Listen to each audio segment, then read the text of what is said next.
ಕೋಲಾರದಲ್ಲಿ ಕಾಂಗ್ರೆಸ್ ಕಾರ್ಯಕರ್ತರ ಸಮಾವೇಶದಲ್ಲಿ ಮಾರಾಮಾರಿ ನಡೆದು ಹೋಗಿದೆ. ಶಾಸಕರುಗಳ ನಡುವೆಯೇ ಕೈ ಮಿಲಾಯಿಸಿದ್ದಾರೆ ಕಾರ್ಯಕರ್ತರು. ಕೆಎಚ್ ಮುನಿಯಪ್ಪ ಹಾಗೂ ರಮೇಶ್ ಕುಮಾರ್ ಬೆಂಬಲಿಗರ ನಡುವೆ ಮಾತಿನ ಚಕಮಕಿ ನಡೆದು ಹೋಗಿದೆ. ಕೋಲಾರ ನಗರದ ಹೊರವಲಯದ ನಂದಿನಿ ಪ್ಯಾಲೇಸ್ನಲ್ಲಿ ಒಂದು ಸಮಾವೇಶ ನಡೀತಾ ಇತ್ತು. ಸಮಾವೇಶ ಆರಂಭಕ್ಕೂ ಮೊದಲೇ ಗಲಾಟೆ ಶುರುವಾಗಿದ್ದು, ಕಾಂಗ್ರೆಸ್ ಪಕ್ಷದ ವಿರುದ್ಧ ಕೆಲಸ ಮಾಡಿದವರನ್ನ ವೇದಿಕೆ ಮೇಲೆ ಕೂರಿಸಿದ್ದೀರಿ ಅಂತ ಗಲಾಟೆ ಶುರುವಾಗಿದೆ. ಕಾಂಗ್ರೆಸ್ ಜಿಲ್ಲಾಧ್ಯಕ್ಷ ಲಕ್ಷ್ಮೀನಾರಾಯಣ್ ಮೇಲೆ ಕೈ ಮಾಡಿ ಕೆಲ ಕಾರ್ಯಕರ್ತರು ಅವರನ್ನ ಸಭೆಯಿಂದ ಹೊರತಳ್ಳಿದ್ದಾರೆ. ಹೀಗಾಗಿ ಕೋಲಾರ ಜಿಲ್ಲಾ ಕಾಂಗ್ರೆಸ್ ಪಕ್ಷದ ಸಂಘಟನೆ ಕಾರ್ಯಕ್ರಮದಲ್ಲಿ ಮಾರಾಮಾರಿಯೇ ನಡೆದು ಹೋಗಿದೆ. ಯಾಕೆ ಸರ್ ನಿಮ್ಮ ಮೇಲೆ ಟಾರ್ಗೆಟ್ ಮಾಡಿದಾರಾ? ಸರ್ ಏನೇ ಸಭೆಯಲ್ಲಿ ಏನಾಯ್ತು ಸರ್ ಇವತ್ತು? ಅಲ್ಲ ಅವ್ರು ಏನು ಗಲಾಟೆ ಮಾಡಕ್ಕೆ ಹೊರಗಡೆ ಕಳಿಸಿದ್ರು ನಿಮ್ಮನ್ನೆಲ್ಲರೂ?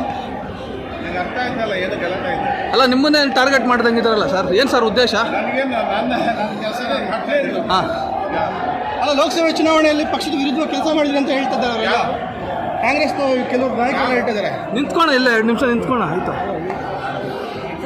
ಹೇಳಿ ಸರ್, ಏನು ಸರ್ ಆಗಿದ್ದು? ಹಲ್ಲೆ ಮಾಡಕ್ಕೆ ಬರ್ತಾ ಇದಾರೆ ಅಂತ. ಹಲ್ಲೆ ಮಾಡ್ತಾ ಇದಾರಲ್ಲ ಸರ್.